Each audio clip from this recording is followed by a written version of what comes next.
Welcome to the Village Antique and Home Decor Mall of Elizabethton. My name is Mickey Brock and this is a Vendor Spotlight.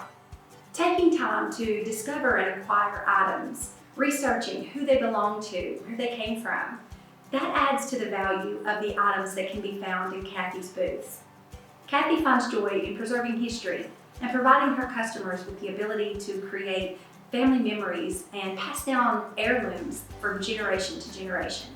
Because after loved ones are gone, holding on to memories becomes more precious every day. I hope you enjoyed this Vendor Spotlight.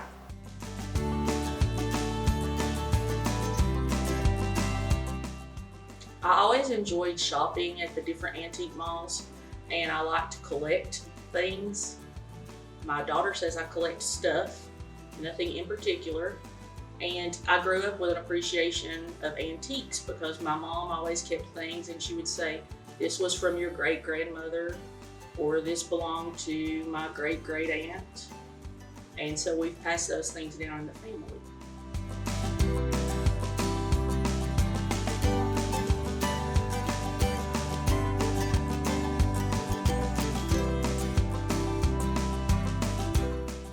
My mother had a butter dish that had belonged to my paternal great-grandmother, and she always kept it in the cabinet and would tell me every holiday where it was from, but we were not allowed to use it because it could be broken. Then she had a set of blue willow dishes from my grandmother that have stayed in the cabinet for years because they were for special occasions, but they could not be broken.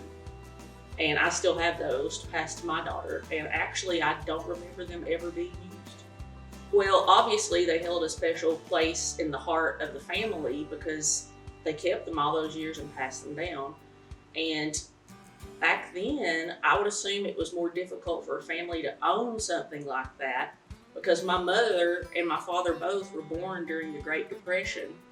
My father was the oldest of 13. My mother was the middle of 6. So they cherished those things more. Now we take things for granted. But when I see something like a table, I had a table from the 1800s, and in my mind I think, who sat at this table? What kind of meals did they eat? It's not like what we have now. Things have changed. How did they dress? When I go to an estate sale, sometimes I'll kind of do my research on that family. And I'll be like, well, how did they get this? How old is this? I put a lot of information on the tags if it's something like special. Like I have a cup that's like rare from the 1920s. And when I did my research, I could only find 4 other cups like that. So I put details on it, and a lot of people ask questions if I'm here. And when I explain things, sometimes it brings it to a different perspective.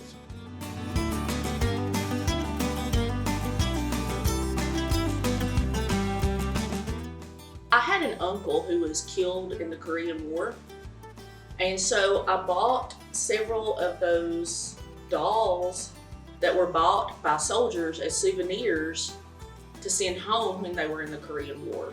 I brought in several items from Okinawa, Japan, which was a military base, and I know a lot of my friends from school were actually born there because that's where their dad was stationed.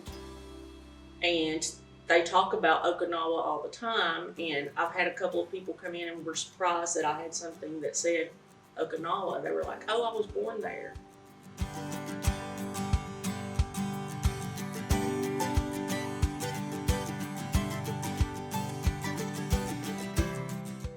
When you come here, you don't just find local things, which some people do look for local things, and we have those, but I offer things from around the world. For example, I have a dish that's from Italy and it was handcrafted. I have a couple of items from France that were handmade. I look for the unusual from the collectors that have the things that you can't find elsewhere. China from England, items that feature the Queen. I want people to appreciate what they buy and not look at it like it is something disposable. A lot of things I've sold, this lady was like, oh, I've looked for one of these for a long time. I wanted it to pass down in my family. I want to provide them with something they would be proud to pass down to their children and grandchildren not something they're ready to get rid of next year. I also like farming items. I grew up on a tobacco farm, and my dad had farmed his whole life. He farmed from the time he was 6 years old, he said, until he could no longer farm when he was in his 70s. And even when he was in the nursing home, he would talk about farming. So he had a lot of farming items, and growing up on the farm, I learned about farming, and farms are much more technologically advanced now. So people come in and they look for the old hand tobacco setters, the old hand tools, the old railroad jacks, those types of items. My dad was 37 when I was born. My mom was 34. They wanted a house full of kids, and after my brother was born, they were told they could not have any more kids. And then I came along, and my brother thought I hung the moon. He was 15 when I was born, and so he would take me riding on his motorcycle